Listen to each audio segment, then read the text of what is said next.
In military history, abandoned machines are usually explained away by failure, age, or cost.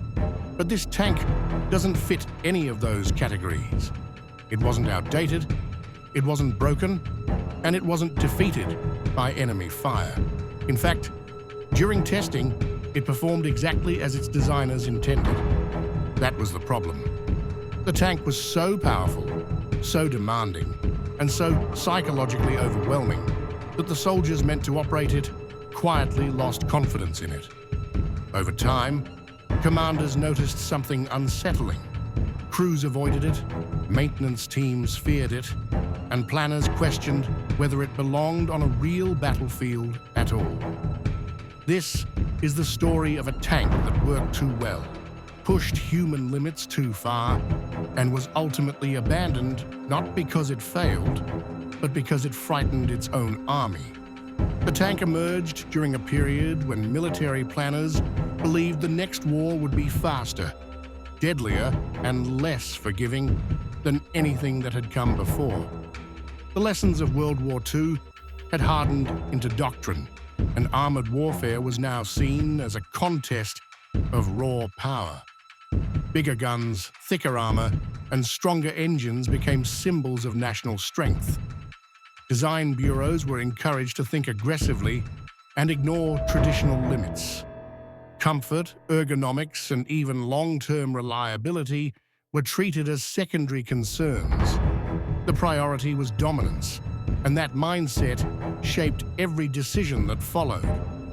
At the strategic level, leaders believed that hesitation meant defeat. Any machine that could intimidate the enemy was considered a success before it even entered service. Engineers were pushed to innovate quickly, sometimes without full consideration of how their creations would actually be used in combat. In this environment, prototypes were rushed, testing cycles were compressed, and the human factor was often reduced to a footnote. The tank that would later be abandoned was born directly from this pressure to outmatch potential adversaries at all costs. On paper, the tank was extraordinary. Its armor thickness exceeded expectations, offering protection against weapons that had crippled earlier designs. Its main gun delivered immense firepower, capable of destroying almost any opposing vehicle with a single, well-placed shot. The engine was tuned for raw output rather than efficiency, allowing the tank to move its massive weight across difficult terrain. Every visible feature projected strength, resilience, and intimidation. From the outside, it looked like the future of armored warfare. Inside the tank, however, the story was very different. Space was limited, with components packed tightly to maximize protection and minimize profile. Ammunition storage was positioned close to crew stations to reduce reload time. But this also increased risk. Ventilation systems struggled to cope with heat, smoke, and fumes generated during prolonged operation. Noise levels were extreme, making communication difficult even under ideal conditions. The design assumed disciplined, highly trained crews operating under constant stress without error, an assumption that would soon prove unrealistic. The tank's firepower was its most controversial feature. The gun produced recoil forces that pushed the limits of the hull's structural integrity. During test firings, shockwaves traveled through the interior, rattling instruments and disorienting crew members. Engineers considered this acceptable, reasoning that the destructive potential outweighed the discomfort. What they underestimated was how repeated exposure to these conditions would affect human performance over time. The tank could fire devastating shots, but each one took a toll on the people inside. Problems surfaced early in testing, but none were severe enough to halt the program outright. Instead, they accumulated quietly. Components loosened under repeated firing. Sensors failed, more frequently than expected. Minor mechanical issues became persistent maintenance concerns. Individually, these problems were manageable, but together, they created an atmosphere of constant uncertainty. Crews never felt fully confident that the tank would behave predictably under pressure, and that doubt eroded trust faster than any mechanical failure could.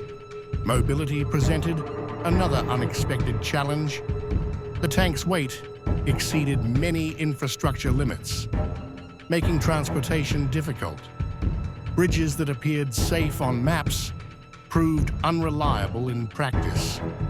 Recovery vehicles struggled to tow the tank when it became immobilized, turning simple training mishaps into prolonged operations.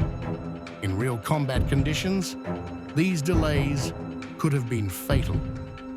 Commanders began to question whether a machine that required such careful handling truly belonged on a dynamic battlefield. If you find this kind of long-form analysis useful, subscribing helps the channel continue producing videos like this. The most serious issue, however, wasn't mechanical at all. It was psychological. Crews reported feeling trapped inside the vehicle, overwhelmed by heat, noise, and the constant awareness of the tank's destructive potential. Mistakes felt unforgiving. A delayed command or misjudged maneuver carried consequences that felt immediate and severe. Over time, test crews showed signs of stress and fatigue that exceeded expectations. The tank demanded absolute focus at all times, leaving no room for human error. If you find this kind of long-form analysis useful, subscribing helps the channel continue producing videos like this. Tank warfare relies on teamwork, communication, and trust. Inside this vehicle, those elements were strained. Communication required shouting, increasing confusion during high-stress situations. The physical effort required to operate controls added to fatigue. Medical evaluations noted elevated stress responses among crews assigned to repeated tests. Some operators quietly requested reassignment. While no official refusals were recorded, patterns emerged that commanders couldn't ignore. Maintenance teams faced their own challenges. The tank's complexity made routine servicing difficult, and access to internal components was limited. Repairs often took longer than anticipated, and small faults could sideline the vehicle for extended periods. This increased downtime, frustrated units, and reduced confidence in the platform. A weapon designed to dominate the battlefield was becoming a logistical burden, undermining its own strategic purpose. Commanders began to notice behavioral changes during exercises. Crews assigned to the tank showed hesitation, avoiding aggressive maneuvers unless explicitly ordered. Training scenarios that emphasized speed and flexibility highlighted the tank's weaknesses rather than its strengths. In environments where adaptability mattered, the vehicle felt out of place. Confidence, once lost, proved difficult to restore. Officially, the program continued. Reports emphasized ongoing evaluation and future improvements. Unofficially, priorities shifted. Production targets were reduced. Funding was redirected to alternative designs that promised better balance between power and usability. The tank was no longer seen as the centerpiece of future armored forces, but as a cautionary experiment that had gone too far. There was no dramatic cancellation announcement, no public acknowledgement of failure. Instead, the tank faded from active consideration. Prototypes were placed in storage or repurposed for testing. Documentation was archived. New projects took its place. The decision to abandon the tank was less about admitting defeat and more about recognizing a fundamental truth. A weapon that undermines the confidence of its operators cannot succeed in real combat. Today, remnants of this tank exist mostly as static displays or forgotten hulks. Without context, they appear impressive, even intimidating. Visitors see thick armor and massive guns and assume superiority. What they do not see are the internal compromises, the stress endured by crews, and the operational doubts that surrounded the vehicle. The tank's story survives not in its steel, but in the lessons it left behind.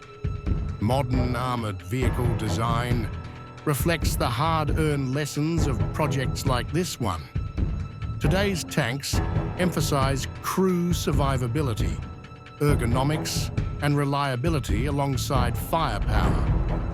Designers understand that humans are not interchangeable components, but critical systems whose limits must be respected. The abandoned tank serves as a reminder that technological ambition, unchecked by human considerations, can become a liability rather than an advantage. This tank was not abandoned because it was weak, obsolete, or ineffective. It was abandoned because it revealed the danger of prioritizing power over people. In trying to build the ultimate battlefield weapon, its creators crossed a line where fear replaced confidence. And once that happened, no amount of armor or firepower could save it. If you want more stories about machines that were abandoned on purpose, subscribe to the channel. These videos do not focus on restoration or spectacle, but on the decisions, mistakes, and consequences that history often leaves out. In the next episode, we will examine a submarine no salvage team was ever allowed to touch, and the order that ensured it would stay where it sank.